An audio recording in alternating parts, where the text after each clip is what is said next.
Welcome, welcome back. Welcome to the blue stage. Welcome to the hospitality track and welcome to the technology part of the hospitality track. For all the newcomers, very warm welcome, and of course also very warm welcome to the people that decided that this blue stage is one of the most inspiring programs to stick around. We had already a very inspiring keynote interview this afternoon with Professor Dr. Borgmann from the Fraunhofer Institute about future technology trends and what is gonna shape the industry's future from a technology perspective.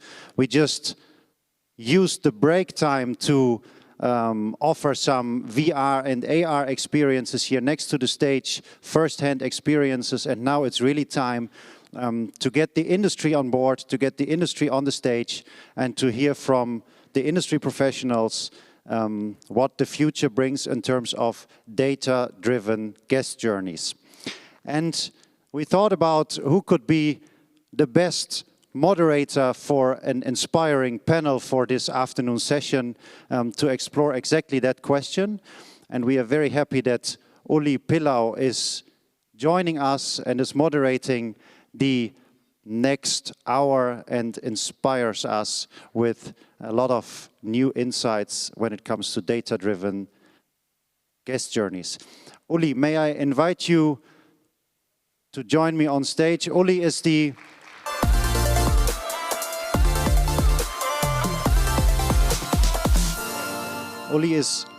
co-founder, founder and CEO of Apaleo, one of the most open, most innovative PMS system in our industry.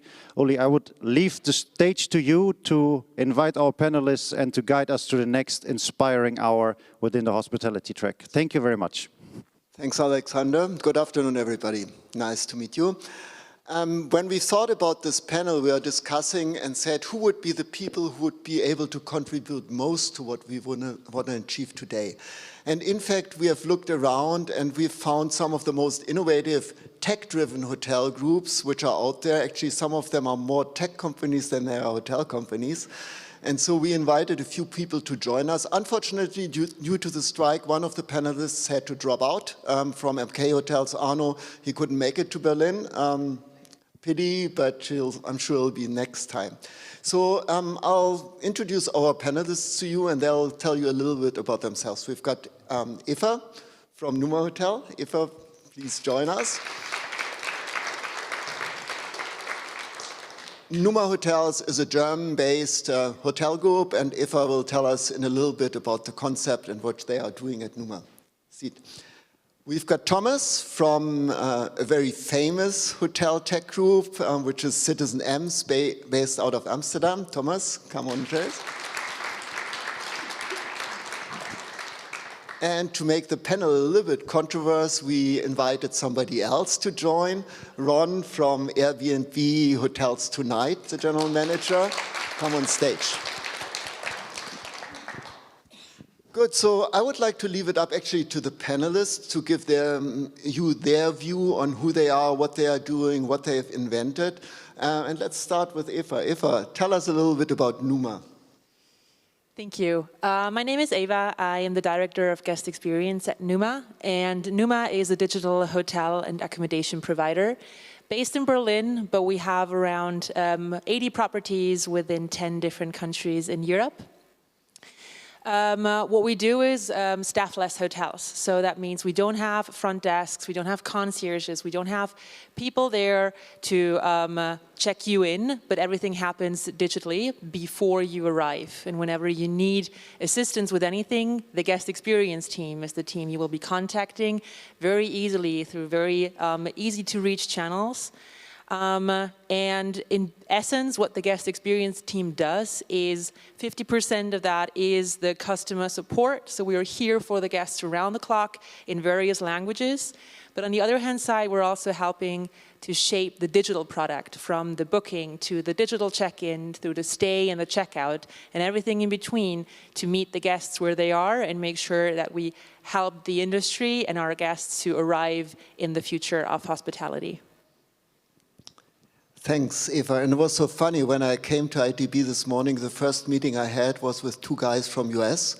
And they came to our booth and said, we just stayed at Numa here in Berlin for the past 3 nights, and it was the greatest guest experience we have ever had. And I think that is an important piece to be kept in mind, because many people relate digital guest journeys to a worse experience than talking to a person.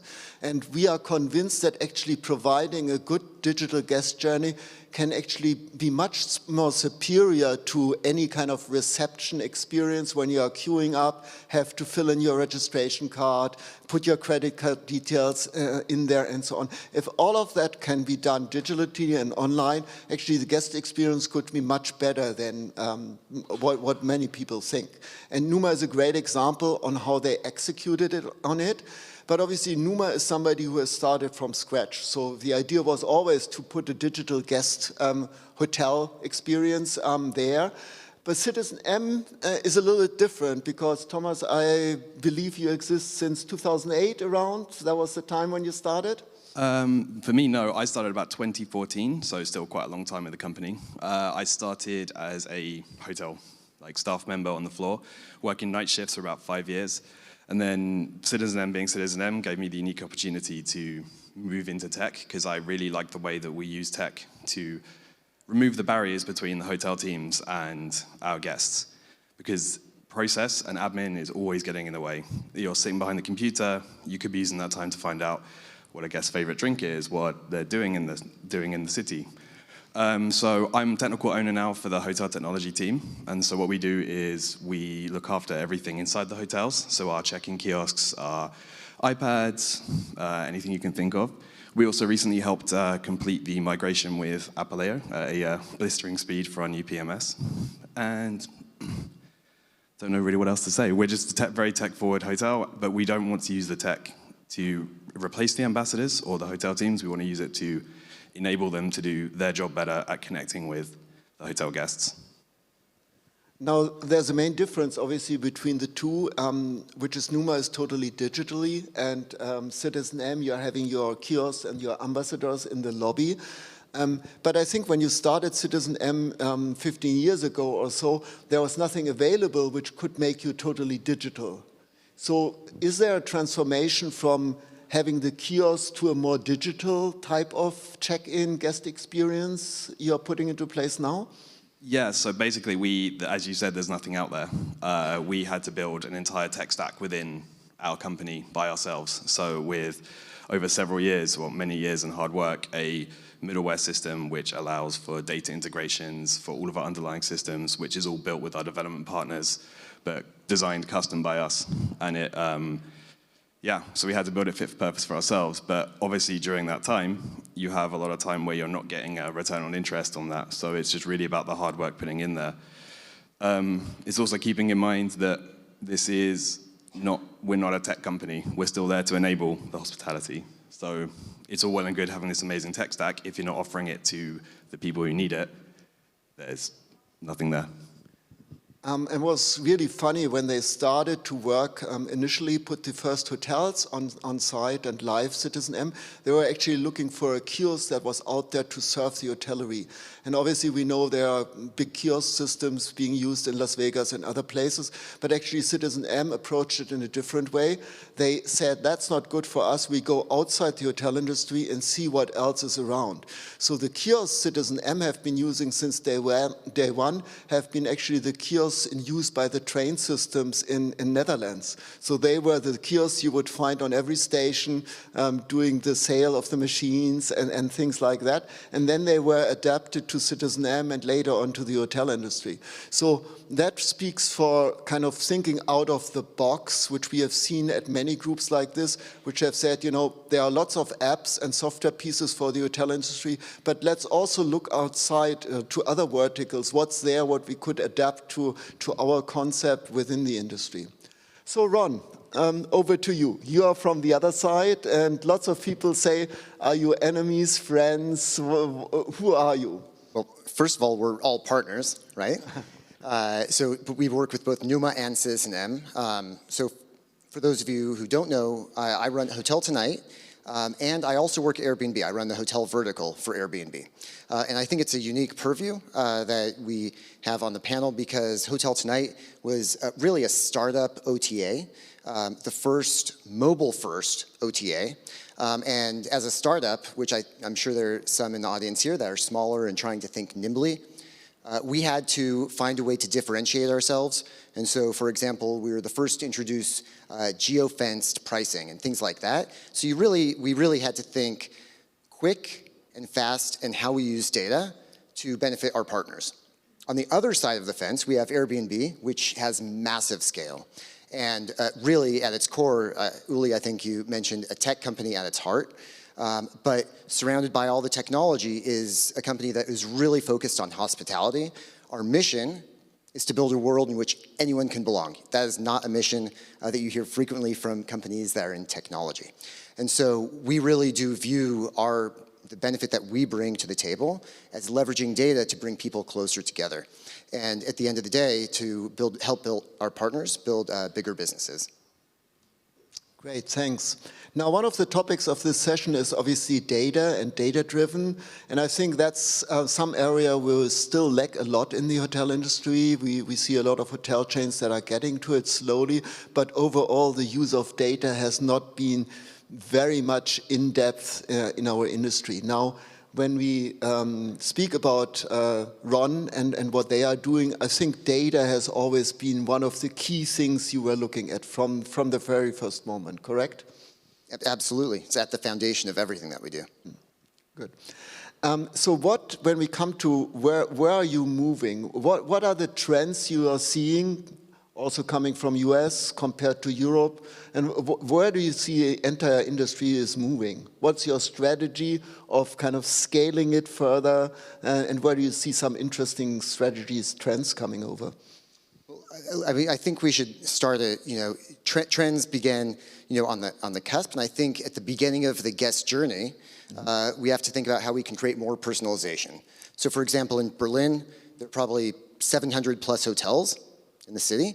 On HotelTonight, we will only show you 30 of them. To do that in the best way possible, it means that you have to have highly personalized service. You need to understand the end user.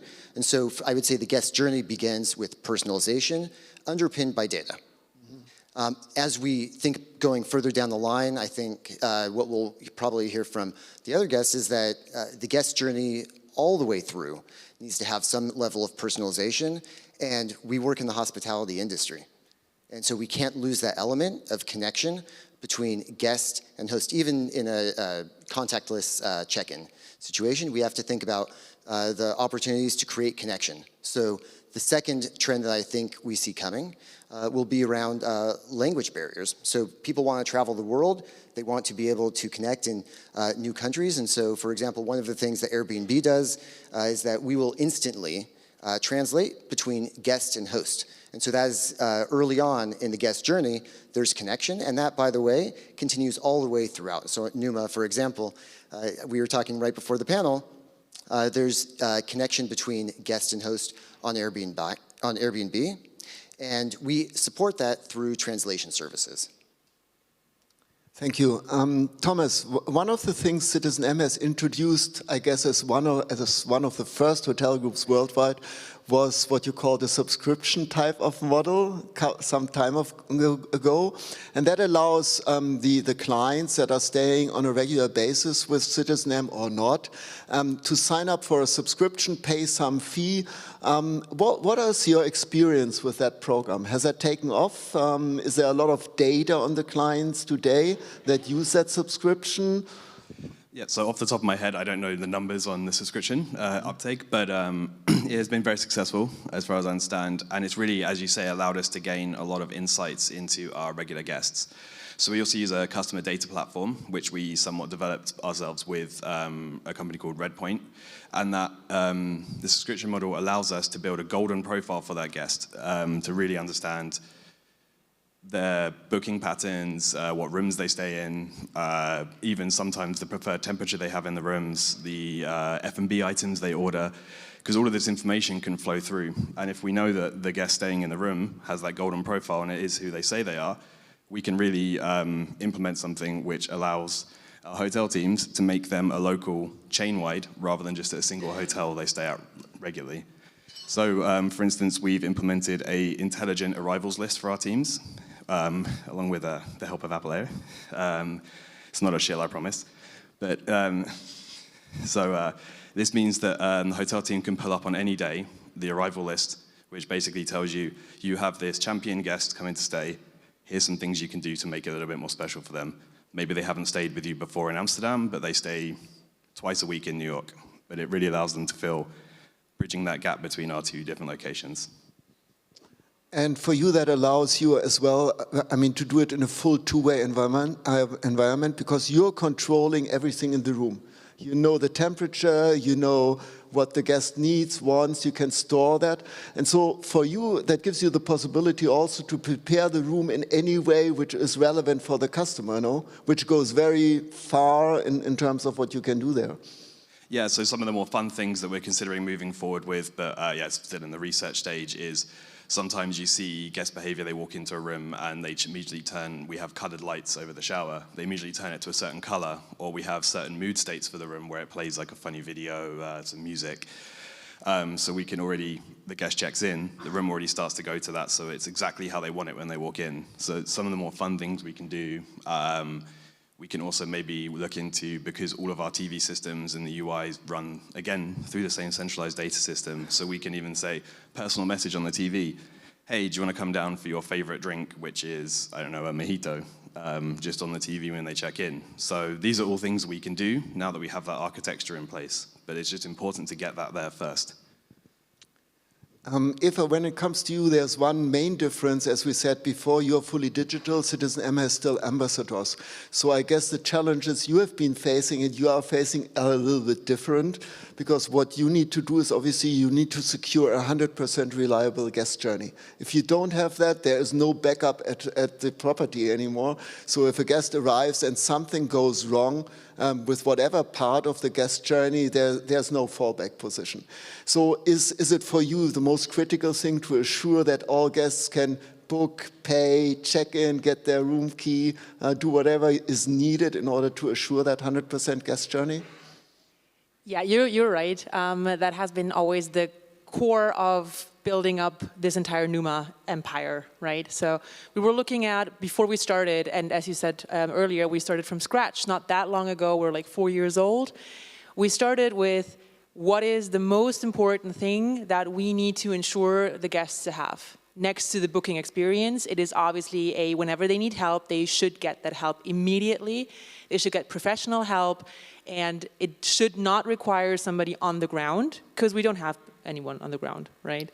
So we kind of quickly introduced WhatsApp messages as the main channel of communication to make sure that the guests know how to reach us. They don't need to download anything. They don't need to learn anything. They can use the tool that they're using all day. If they don't have WhatsApp, because you're not Europeans, they use text messages. That's the same thing for us. And then we went on with what is the next step. When they arrive, they should enter the building. They should be able to enter the room. So we were looking into partners who can, first of all, ensure from their side that they build up a very secure system, but also from our side internally, we're looking into how can we improve together with them. So we're built up a PIN code system, so the guest receives a 4-digit code with which they can enter the building and the room. And this, by now, after these 4 years, is so rock solid that the guest experience team, who's staffed 24/7, can help at any given point if something doesn't work out, starting from user errors like, I don't find the PIN code, I'm at the wrong door, I used the wrong PIN code, up to actual technical issues. So we do have a tech support team now in place, which is actually taking care of these things. And that is how we design every single step of the guest journey. We're looking into how would we behave as guests, and then we check what can we do to make this rock solid. And ourselves, the management, everybody who works at Numa regularly checks in and lives in a Numa room to get an understanding of what does the guest see, what does the guest experience, and how can we make this better through tech and through the data that we have. when I remember back in the days where Numa was just starting and we had some conversations with the founders of Numa, I asked them the question, so how comfortable would you feel to run in this way a 20-room hotel, 30-room hotel, 50-room hotel? Where do you see the limit? And at the time, I think the answer was, we'll start with 50 rooms, see how digital we can get and how all of that works.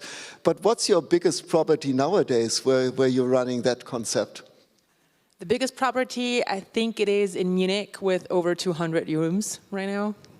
And so covering that guest journey is still working very well regardless of what size. Would you feel you could run a 500-room property? Of course. You do like 10,000 rooms.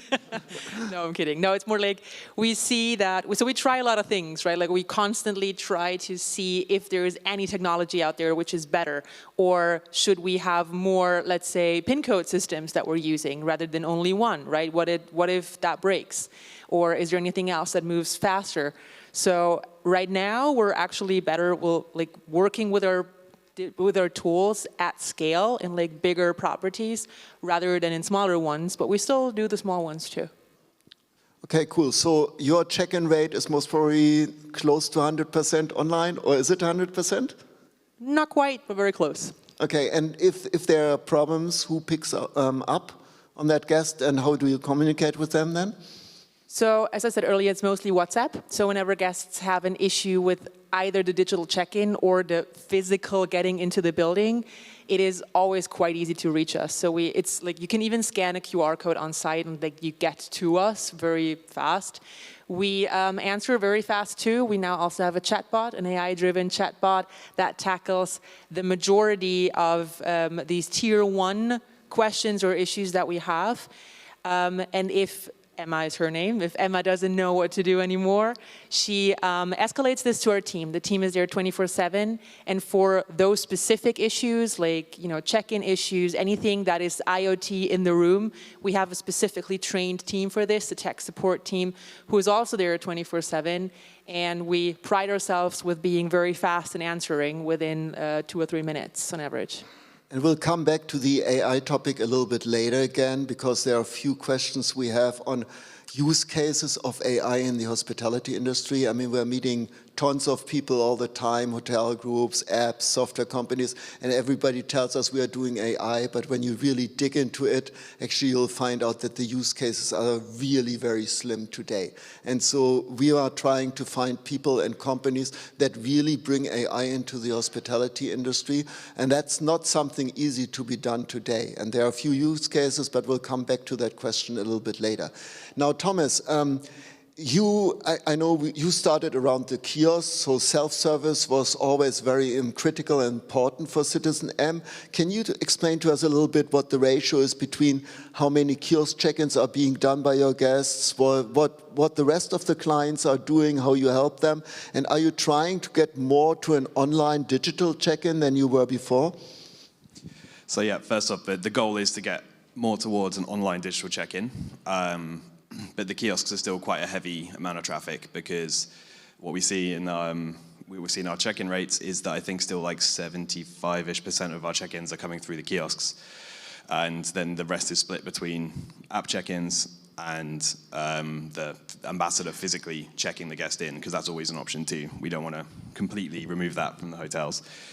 But the push is towards doing a frictionless check-in experience, so we are really exploring the way that we can change our check-in flows on the app. So our guest app currently kind of just follows what our kiosks do. It's you have to sign in to check in first of all, so you do have to have a profile, and then you just follow the steps. You do your credit card guarantee, any police reporting stuff, your ID scanning. So the idea is really to try and distill down. I was talking to one of my colleagues actually when we were finishing up in Asia last week, and he was really saying something which interested me, which is we need to distill what a check-in actually is, because I think there's still quite a lot of dead weight in the check-in experiences for certain aspects of the hotel industry. And what is it? For a guest, all they care about is they have a key to get into a room they booked. So it's really just trying to strip it back to that. So how much can we do on the guest device before they arrive at the hotel? How much can we do during the booking process?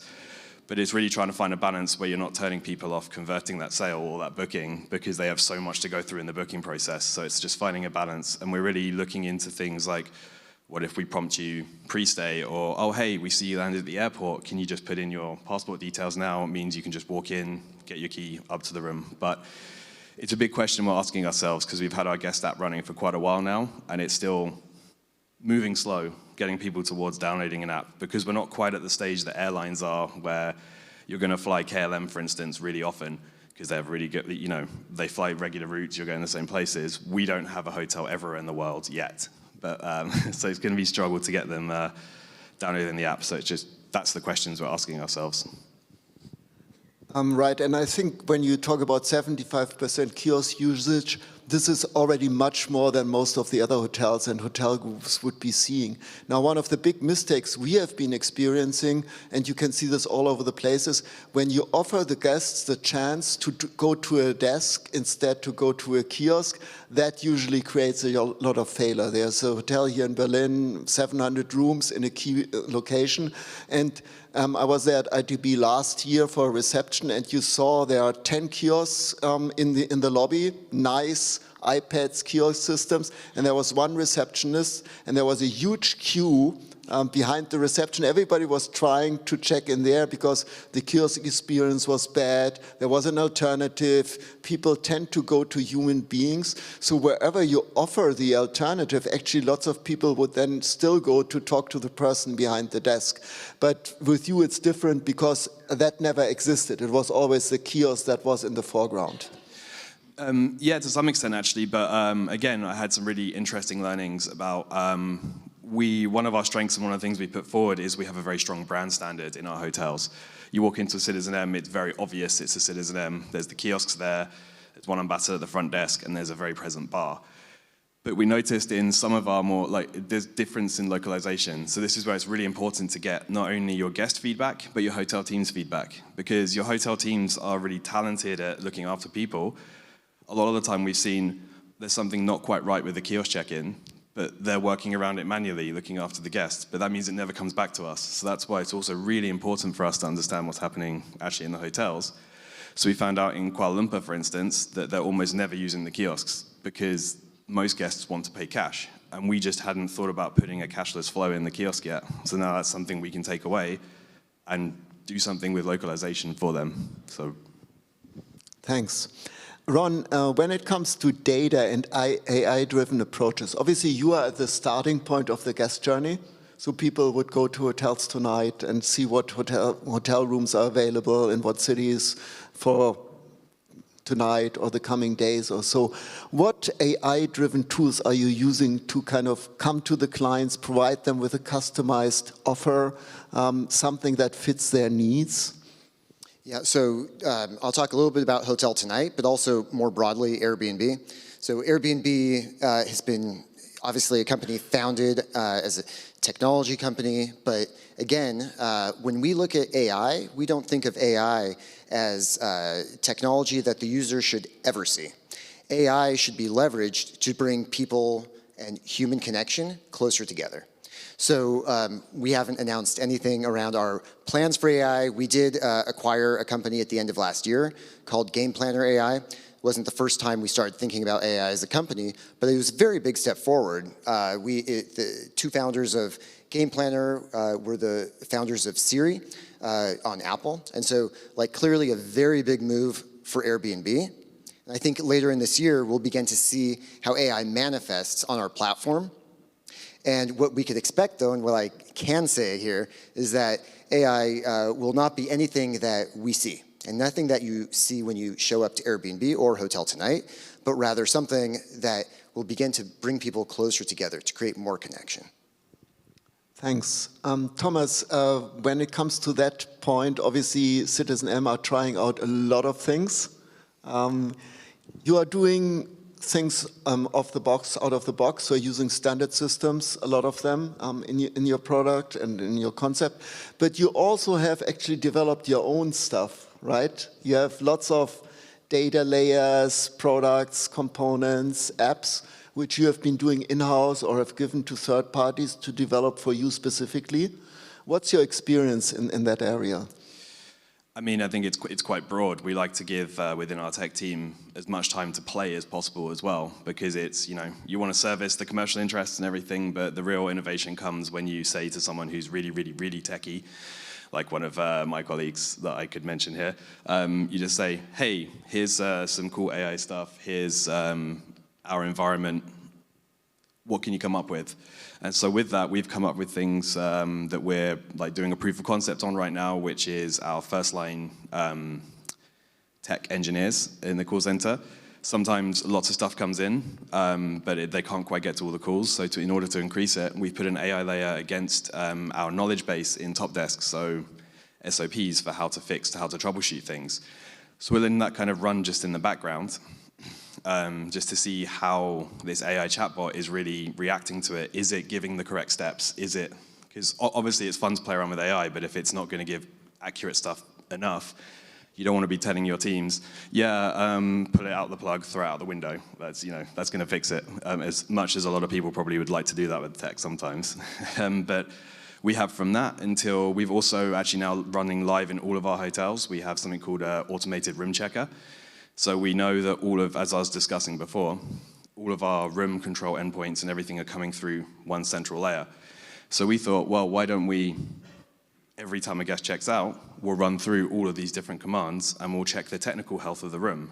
So we started with tech because that's in our remit, but now we're also juicing up our building management systems where we can also understand, hey, is a room's HVAC system performing? Is a guest gonna check in the middle of summer and it's gonna be 50 degrees in there? So yeah, we're just like playing around with the data that we have, because now that we have it, it really is, as I said, a playground for the smart people. Talking about smart people, obviously you're in many ways a tech hotel company. Now, when I first talked to the founder or one of the co-founders of CitizenM, Michael Levy, who I've known for a long time, when I asked him originally, he said, we think our client base will be kind of from 16 to 30, so that's the people we'll be able to reach. But I think that has dramatically changed over time. In the meantime, you have people of all ages coming to CitizenM, and they love the concept, regardless whether they are 25 or 50 or even older. Can you disclose a little bit kind of what type of client you have and what their age is, and what you figured then when you... I think it's a difficult one to answer on what kind of client, what kind of age it is, because it's so broad. I think it's just what appeals to people. If you're the kind of traveler who doesn't want to be fussed over when you're walking into a hotel, and you'd rather things are self-service, you're the person who uses app order when you're in a bar because you'd rather just have it there and then. I mean, I've met younger professionals who travel around and say, I like this because it's a room, I'm out most of the day, has a big bed, I can cast my own content to the TV, it's a bit like home. In that respect, that's great. Also met couples who are like retired and all they do is travel around the world, they chase the summer, and apparently they use CitizenMs because it's such a regular feeling in the hotel living rooms, the tech is consistent. They use that as their home base to feel a little bit at home whilst they're on the road for the whole year, for instance. So it really, really ranges, and I think it's something that quite surprised from the original concept of CitizenM, which was single-use business traveler in a room, because the original concept was that, I think Ratan said that it was, he had his designers walking around and they were staying in hotels that weren't that inspirational for design. And it was just for single-use business travelers. But now it's exploited the people who want to go there for leisure markets. So we have our Champs-Élysées hotel, which was, I don't think we'd have ever considered before if we didn't think that there'd be a leisure appetite there for our concept. And it has a great bar terrace on top, so whenever you go to Paris, try it out. It's really beautiful on the Champs-Élysées.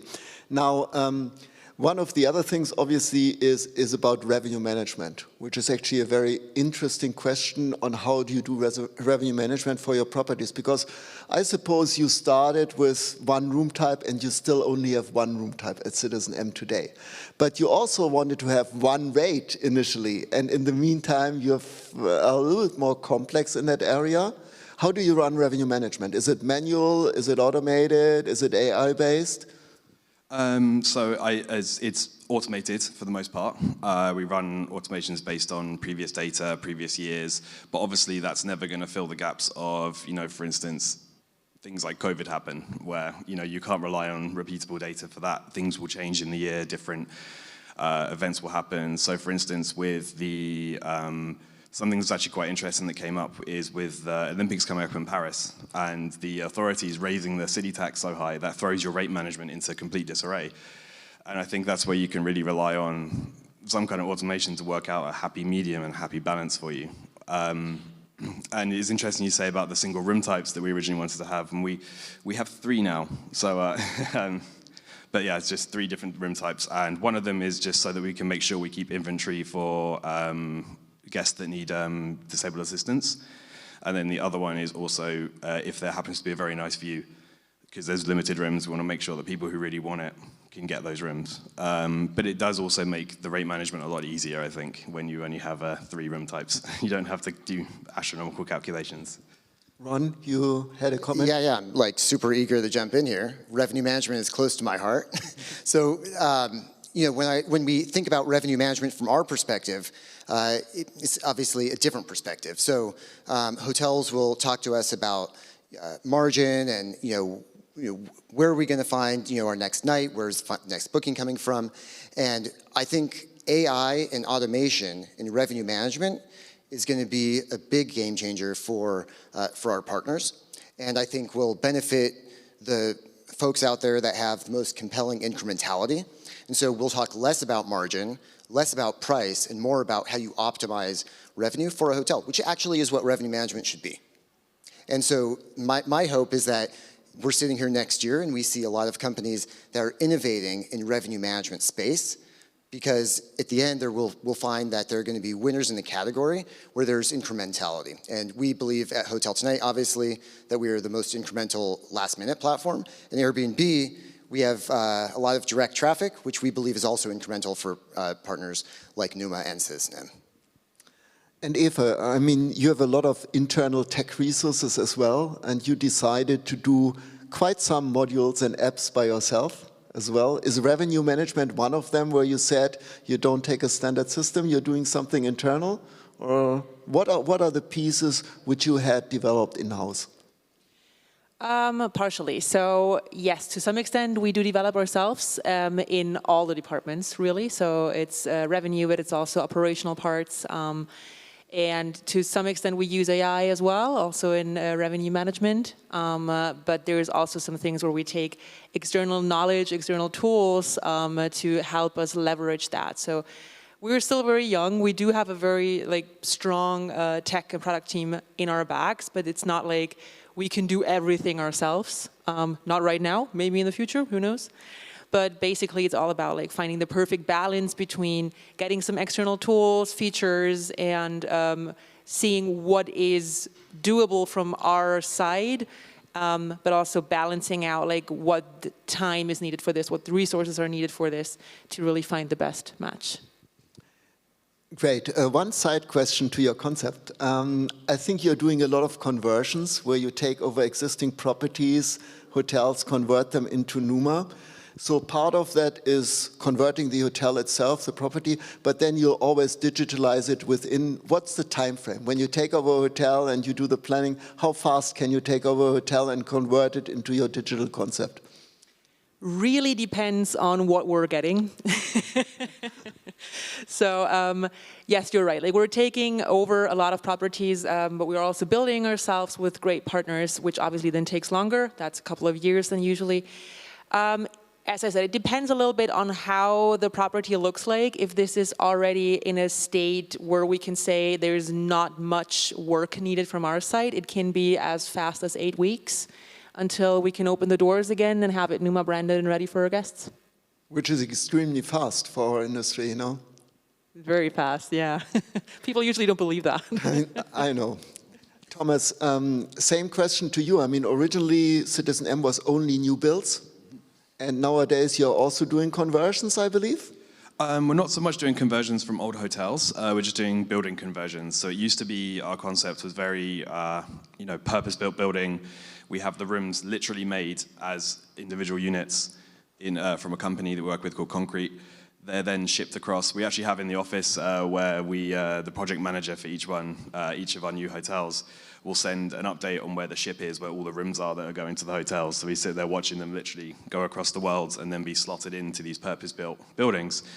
But obviously that's not practical in every city. So we also now do some old building conversions. So places like in Copenhagen, we have an old building, which means that's where we get some of our extra room types from, because the same dimensions of the shipping container don't always fit in the plans of a floor plan of a historic building. Other places like Amstel, New York Times Square, for instance. Yeah, so we're not necessarily taking over hotels, but we're taking over buildings and converting them for us. Lovely. What we are going to do is we are going to switch over in a few moments to a more interactive session.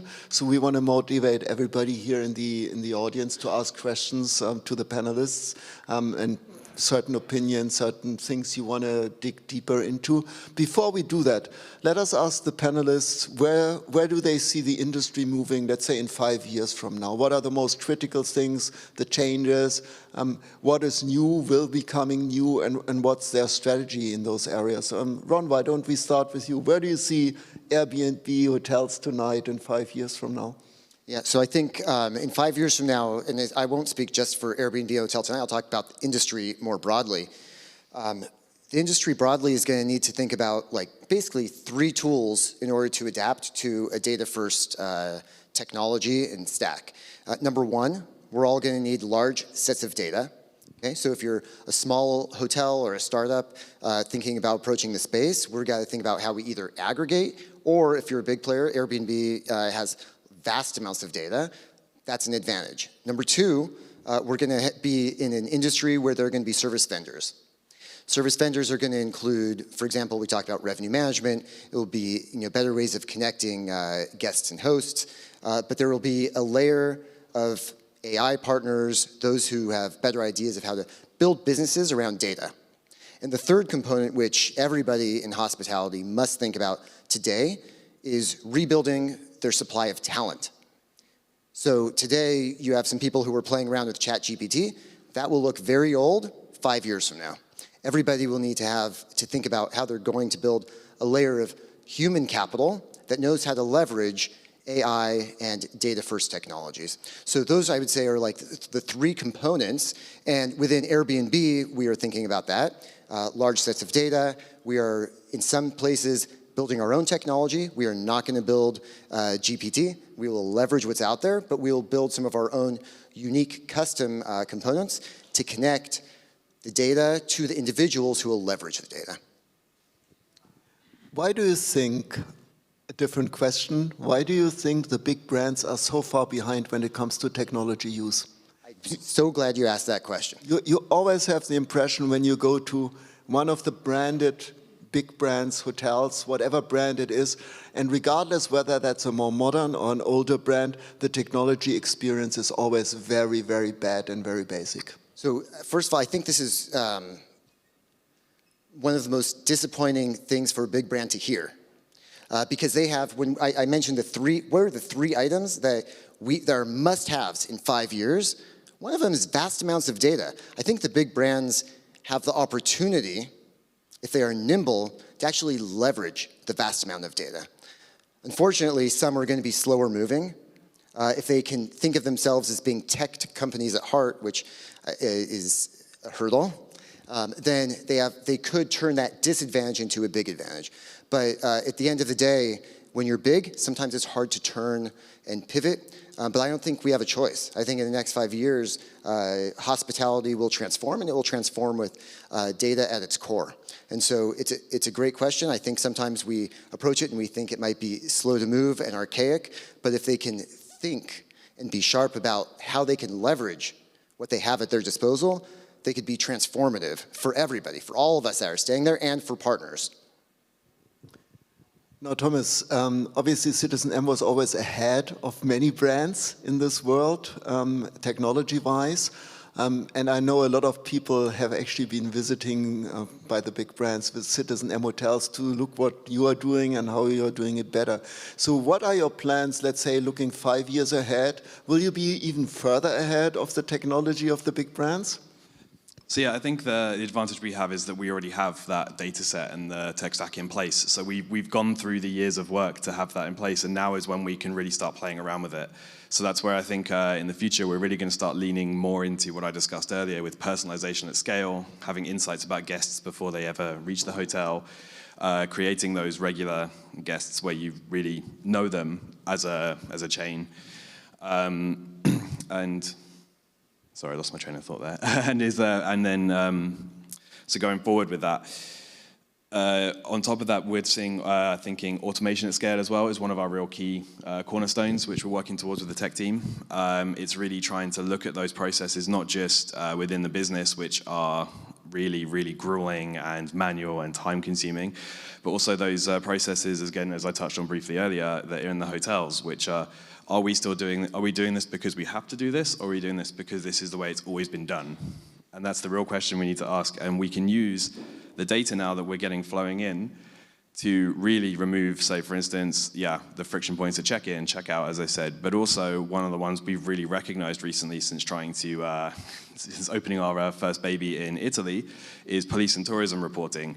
That is a really hard thing to do and a hard thing to automate, but it's also one of the things which slows down the guest experience so much. It's a real kind of full stop on having a good time. It's like, where's your passport? Where's your papers? You know, I'm going to put you through an interrogation before you're even allowed to see your room. But I think if we can really make that part of the seamless booking, pre-stay, arrival, and post-stay experience, that's a real strength where we can play around with, I think.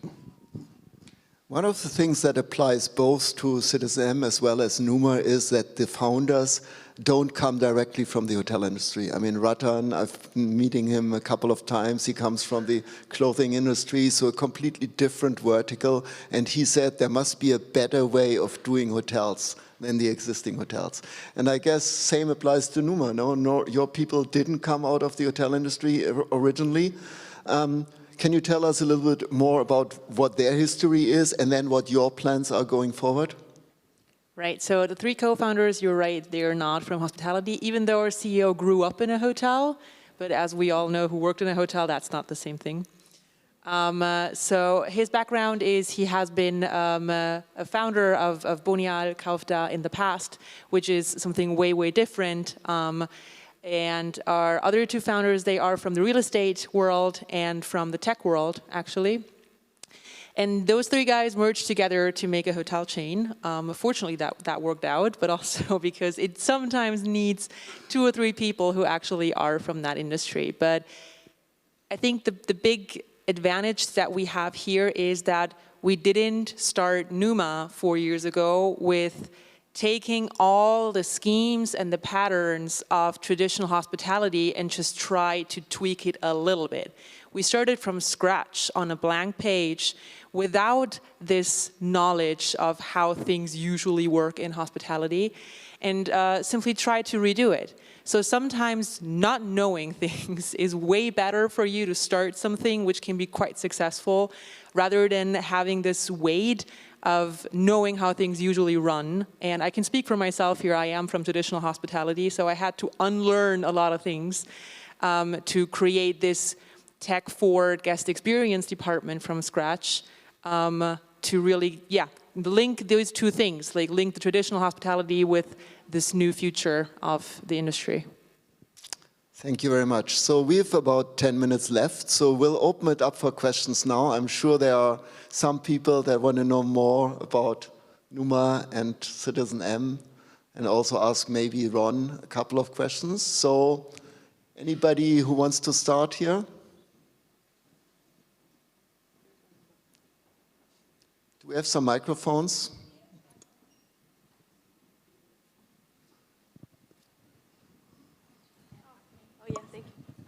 Thank you. It's really nice to be here. Good afternoon, everyone. My name is Puspita. I'm a lecturer and researcher in digital technology for cultural tourism and also on AI in Breda University of Applied Science in Netherlands. So my question would apply on in which way I am intrigued by your comments, Mr. Ron Sandel from Airbnb. We are taking care of future generation, which not only play with or work with ChatGPT, but in which way they can leverage to create experience. But also, I would like to address the question to Ms. Eva and Thomas.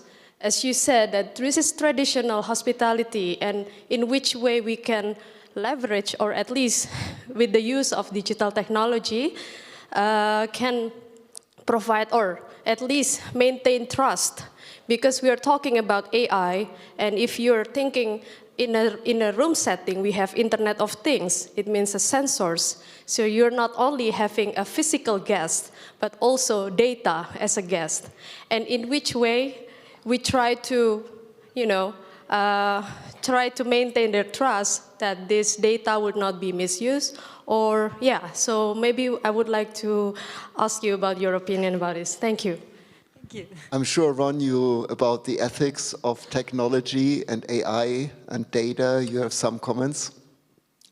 Yeah, sure, I have comments. So, first of all, it's a great question. I think this is the pace of change right now within AI is faster than anything we've ever experienced. For example, some of you may be familiar with the stat, but Instagram took 2.5 years to get to 100 million users. ChatGPT did it in 2.5 months. Okay? And so that's adoption. Adoption is one part. The other part is the pace of technology change. And I honestly think that it's happening so fast that many of us don't appreciate the risks that it imposes. So there's, this week, who heard about Elon Musk suing OpenAI? Did anybody hear about this? Okay, for those of you who didn't hear, Elon Musk sued OpenAI because he said OpenAI was prioritizing profits over humanity, which is interesting coming from the second richest person in the world, but it's not without merit. There's a lot of risks that are introduced as we gain more data points. And your point, which is not only do you have a guest in the room, but you're collecting data points in the room. And Thomas actually had some interest, you should respond to this too. But as we collect this data and as we are able to act on the data, we need to have guardrails in place. Europe was on the forefront of GDPR, but GDPR is going to look like child's play next to what's coming with AI and the advances there. So, I think governments are going to be very slow to move, to regulate. I think hospitality can use it for good, to create more connection. That's how Airbnb plans to use AI, is to create more connection and more belonging in the world. But on the other side of that, there are a lot of risks, both in breaches, which, breaches getting my email address and phone number, that's small compared to what may happen in a hotel room. Pardon my, but. Yeah, I mean, I think from my point of view, there's two major concerns with this, and the way we tackle it is, firstly, you really need to have a very solid structure with your governance for data protection and data privacy. It's not just about following the local guidelines and laws. You need to have a dedicated team, and we have a really talented legal counsel who, every step of the way, our tech team, one of our major steps of governance is run it past the privacy team. Run it past them first. And it's only working closely with them, is not as the enemy to stop you doing things, it's just to make sure you're not going to get into a mess.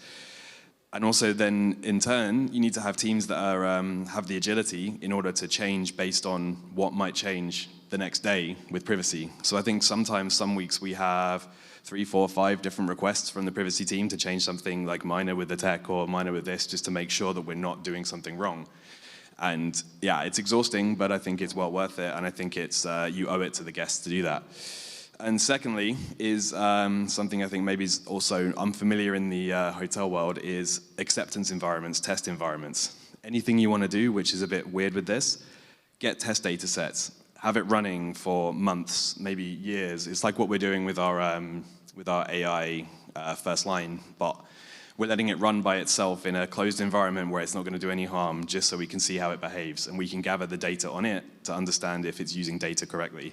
So I think those are the two key things that I would share in regards to this. But yeah, thank you for the question. Eva?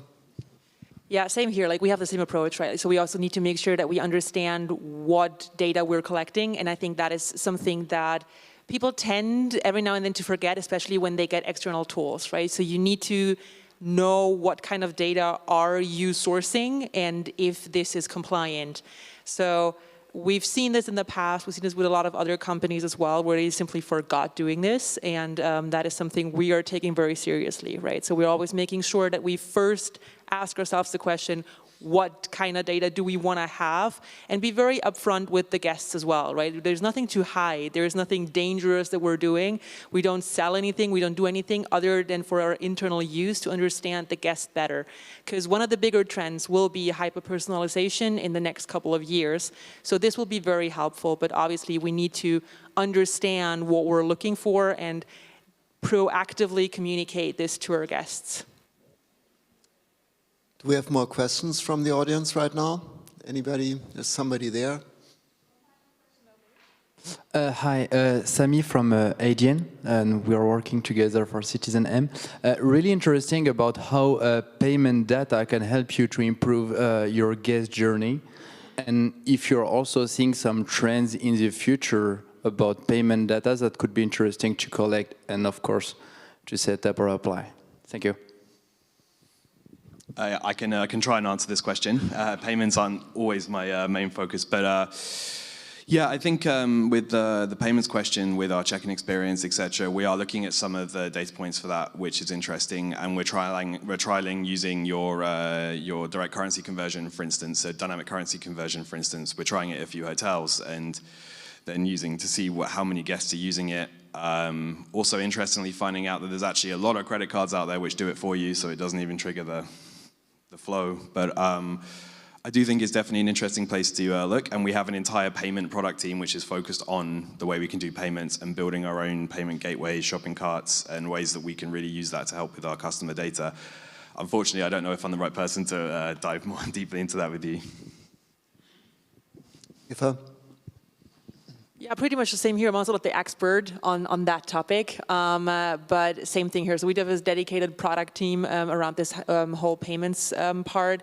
It has been a bigger topic for us, obviously, in the past, since we're not that old, as I mentioned a couple of times now. So we started from scratch there too. Like, we needed to understand what do we need to set up an environment that works for our guests.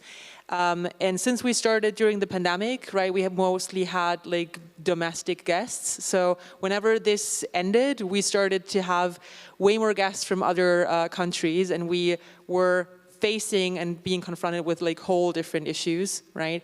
So there's a lot of topics around this, and again, like, I'm also not the perfect person from Numa to talk about this, but definitely a big topic for us, yeah. So for us, when we started actually to design our platform a couple of years ago, we were convinced that no guest journey at all would ever work without having a great payment experience being part of that. So we've been working with Adyen for the past 10 or 12 years, even at our previous companies. And the good thing is that you can today take the digital guest journey, including payments, to any level you want. And what I want to say with this, a lot of the hotel groups act in an old traditional way today, where you can send out payment links to every client, provide secure payments, never store credit cards, and so on. All of that is possible, but in fact, when you dig into what the hotel groups are doing, a lot of them still today, it is very old-fashioned. I mean, we have seen 3 major cyber attacks on big hotel chains over the past 2 years, 2 of them in Germany, and then MGM in Las Vegas. And lots of that, what happened there, wouldn't have been possible if the payment would have been 100% secure. So there are always concerns and risks to that, but I think you're right, payment has to be an integral part of the whole guest journey. Alexander. Wow, thank you very much for this inspiring panel directly from the industry. Thank you, Uli, for moderating and for guiding us through the potentials of how data can transform hotel guest journeys. Thank you all for the panel.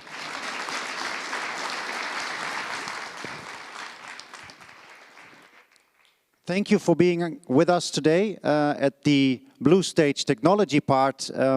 We will now have a very short break and then continue with the topic of community-driven hospitality and hybrid hospitality concepts. Please stick around.